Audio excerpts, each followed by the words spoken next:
Hello students, welcome to my channel. तो आज के इस वीडियो में हम बात करने वाले हैं UPRTOU के उन सभी स्टूडेंट्स के लिए जो भी अपनी एग्ज़ाम डेट शीट का बहुत ईगरली वेट कर रहे थे।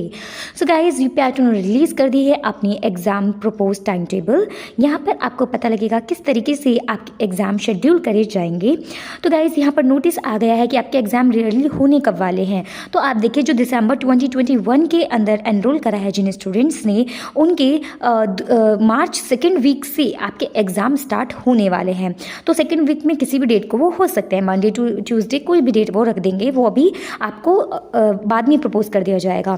तो यहाँ पर आपसे सुझाव या आपत्ति मांगी गई हैं जो आपको 15/2/2022 तक सबमिट करनी है। 16 के बाद अगर आप करते हैं, मतलब 16 को भी करते हैं, तो उसको कोई भी क्लैरिफिकेशन उस पर नहीं लिया जाएगा। फाइनल आपकी डेट शीट 15 तक कर दी जाएगी।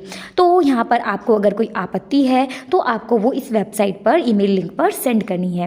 अब क्या आपत्ति आपको होगी वो भी मैं आपको बताऊंगी। देखिए, यहाँ पर डेट शीट कुछ इस तरीके से दिखाई गई है। तो यहाँ पर 3 सेशंस में UPRTOU आपके एग्जाम कराने वाली है, जो आपके post diploma, post graduate diploma या सर्टिफिकेट प्रोग्राम्स है। 3 सेशन के अंदर उनके एग्जाम्स होने वाले हैं। एक सेशन है 7 to 10 AM, एक है आपका 11 to 2 PM, एक है 3 PM to 6 PM। तो इस तरीके से आपके एग्जाम शेड्यूल करे जाएंगे। तो फर्स्ट डे का मतलब है जो आपका सबसे पहले एग्जाम्स जो होने वाले वो इन सभी कोर्सेज के होने वाले हैं। अब यहाँ पर डेट क्यों नहीं डिसाइड करी यूनिवर्सिटी ने? तो गाइज, मैं आपको क्लियरली बता दूं कि UPRTOU ने अपनी डेट शीट ना 2 से 3 बार तो मिनिममली आपकी रिवाइज करके देती थी अब तक। खैर, इस बार ऐसा कहा है कि 15 से पहले रिलीज़ हो जाएगी, तो शायद सारी चीज़ें आपकी एक ही बार होकर के फाइनली आ जाएंगी। वरना बहुत बार ऐसा हुआ है कि UPRTOU ने अपनी डेट शीट को 2 से 3 बार तक अपडेट करा है, जिसकी वजह से स्टूडेंट्स क्या करते थे, सेकेंड वाली अपडेटेड देख लेते थे, थर्ड का उनको पता नहीं होता था, सेकेंड के अकॉर्डिंग एग्जाम देने चले जाते थे और उनके एग्जाम छूट जाते थे। बहुत बार ऐसा हुआ है। खैर, इस बार जो भी अपडेट होगी मैं आपको ज़रूर चैनल पर दूंगी, तो आप चैनल को सब्सक्राइब कर लीजिएगा अगर आप नए हैं, और बेल आइकन को ज़रूर प्रेस कर लीजिएगा अगर आपको एग्जाम से रिलेटेड या कोई भी इंपॉर्टेंट नोटिफिकेशन चाहिए। सो गाइज, यहाँ पर देखिए, मैं आपको क्लियरली समझा देती हूँ किस तरीके से आपको चेक करना है अपने एग्जाम की डेट शीट को।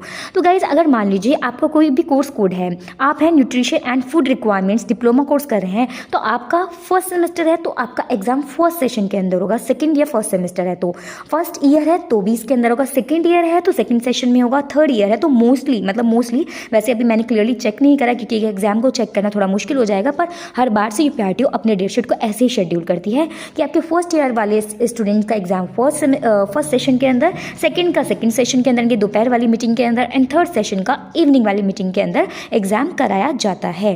तो आपको चेक क्या करना है? सबसे पहले तो आपको यही करना है, अगर फर्स्ट सेमेस्टर या सेकेंड सेमेस्टर का स्टूडेंट है या फिर फर्स्ट ईयर के स्टूडेंट्स है, तो आपको इस सेशन में अपने एग्जाम के कोड को चेक करना है। और उसके बाद आपको ये देखना है क्यों ये 15 डेज दिए हैं यूनिवर्सिटी। अब मैं ये बता देती हूँ, आपको चेक करना आ गया होगा किस तरीके से आपको अपनी एग्जाम डेट्स देखनी है। अब मैं बताती हूँ क्यों अभी तक ये डेट्स डिसाइड नहीं करी हैं यूनिवर्सिटी ने।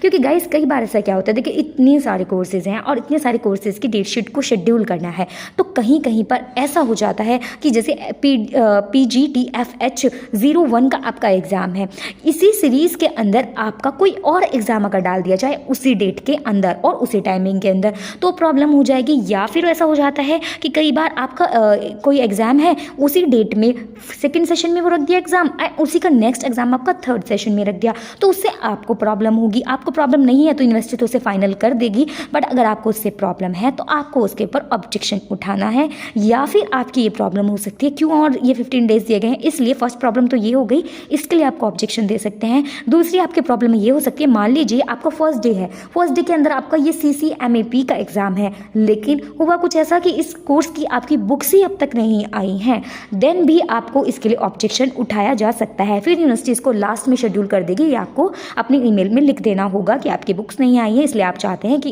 इस एग्जाम को पोस्टपोन कर दिया जाए, लास्ट की डेट्स में शेड्यूल कर दिया जाए। तो ये हो गई अभी ऑब्जेक्शन उठाने वाली बातें। तो इसलिए अभी आपकी डेट्स बिल्कुल भी यहाँ पर UPRTOU ने क्लैरिफाई नहीं करनी है, सिर्फ डे या डे 2 करके आपका ये प्रपोज टाइम टेबल दिया हुआ है। यहाँ पर आप ज़रूर चेक कर लीजिएगा, पर अभी भी अपने सारे कोर्स उठाइए जो भी आपके कोर्स हैं और उनको सेपरेटली सर्च कर लीजिए। ये मैंने बता दिया, अगर आप फर्स्ट ईयर को बिलोंग करते हैं तो इस सेशन में, सेकंड को इसमें और थर्ड को इसमें मोस्टली आपको मिलेगा देखने को। यहाँ पर जो डिप्लोमा और पोस्ट ग्रेजुएट डिप्लोमा है उनका तो इस तरीके से शेड्यूल करा गया है, लेकिन जो आपके MA या फिर एबिलिटी एनहांसमेंट कोर्सेज हैं उनको सिर्फ 2 सेशन में आपका एग्जाम कराया जाएगा। एक सेशन होगा 9 AM to 12 AM का, एक होगा 1 PM to 4 PM का। इन 2 सेशंस में UPRTO आपके एग्जाम कराएगी। जो आपके मेन एग्जाम होते हैं MA, BEd, इन कोर्सेज के एग्जाम होने वाले हैं। एबिलिटी एनहांसमेंट कोर्स, ये सभी एग्जाम आपके 2 सेशन में ही UPRTO कराने वाली है। सो गाइज यहाँ पर आप चेक कर सकते हैं टोटल 30 डेज तक की प्लानिंग UPRTO ने एग्जाम्स की आपकी करी है। 29 दिया हुआ है, पर इसका मतलब ये नहीं है कि 1 मंथ के अंदर आपके एग्जाम फिनिश हो जाएंगे। इसका मतलब ये है कि इसमें बीच में आपको गैप भी मिलेंगे। 29 टोटली डेज में आपके एग्जाम होने वाले हैं। वो गैप किस तरीके से दिया जाएगा वो यूनिवर्सिटी डिसाइड करेगी आपके ऑब्जेक्शन उठाने के बाद में। यहाँ पर कुछ इंपॉर्टेंट पॉइंट्स आपके बारे में बताए गए हैं, ये भी आप ज़रूर चेक कर लीजिए। मैंने इसलिए कहा था वीडियो को एंड तक ज़रूर देखिएगा, आपके सारे डाउट्स क्लियर हो जाएंगे। तो यहाँ पर एक नोट दिया है कि विश्वविद्यालय में प्रवेशित नई या पुराने शिक्षार्थी जिन प्रश्न पत्रों की परीक्षा वस्तुनिष्ठ या फिर बहुविकल्पीय होती थी, ऑब्जेक्टिव टाइप होती थी, परीक्षा सत्र दिसंबर 2020 से सामान्य प्रश्न पत्रों की तरह निबंधात्मक होगी और उसकी अवधि 3 घंटे की होगी। ऐसे कोई भी छात्र जिनका कोरोना की वजह से MCQ टाइप पैटर्न रख दिया गया था, अब उस पैटर्न को नहीं अपनाया जाएगा। अब आपका पैटर्न वही होगा जो नॉर्मली आपके एग्जाम्स के लिए था, यानी कि आपके डिस्क्रिप्टिव टाइप एग्जाम होंगे। 3 आवर का आपको टाइम दिया जाएगा। क्वेश्चन पेपर किस तरह से शेड्यूल करा जाता है ये भी मैंने आपको क्वेश्चन पेपर की पूरी सीरीज आपको दी हुई है ज़्यादातर एग्जाम्स की, और भी मैं आपके लिए लेकर आ रही हूँ चैनल पर, तो उन वीडियोस को आप ज़रूर करिएगा। एग्जाम के लिए किस तरीके से प्रिपेयर करना है ये ट्रिक्स भी मैं आपके साथ ज़रूर शेयर करूँगी। किस तरीके से आपको अपने एग्जाम को शेड्यूल करना होगा, प्रिपेयर करना होगा, सब चीज़ें आपके लिए चैनल पर अवेलेबल हो जाएंगी। तो आप चैनल को सब्सक्राइब जरूर कर लीजिएगा अगर आप नए हैं। तो देखिए यहाँ पर सेकंड पॉइंट एक और दिया हुआ है कि एमलेस 07N उच्चतर वर्गीकरण एवं सूचीकरण प्रायोगिक या 05 पुस्तकालय सूचीकरण, B लिस्ट 04 पुस्तकालय वर्गीकरण प्रायोगिक के परीक्षा केंद्रों की सूची परीक्षा के दौरान वेबसाइट पर डाउनलोड कर सकते हैं। एमली 08 E1 की परीक्षा सूचना अलग से विश्वविद्यालय वेबसाइट पर दी जाएगी।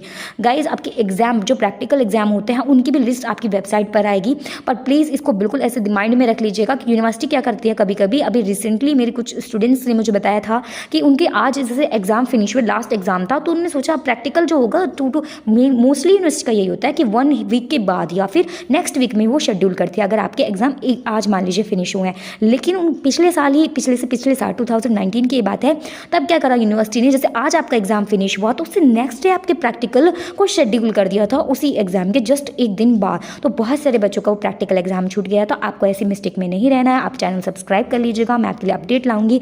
और अगर आप नहीं कर रहे हैं तो आप वेबसाइट पर कंटिन्यू उसको देखते रहिएगा, रेगुलर वॉच करते रहिएगा।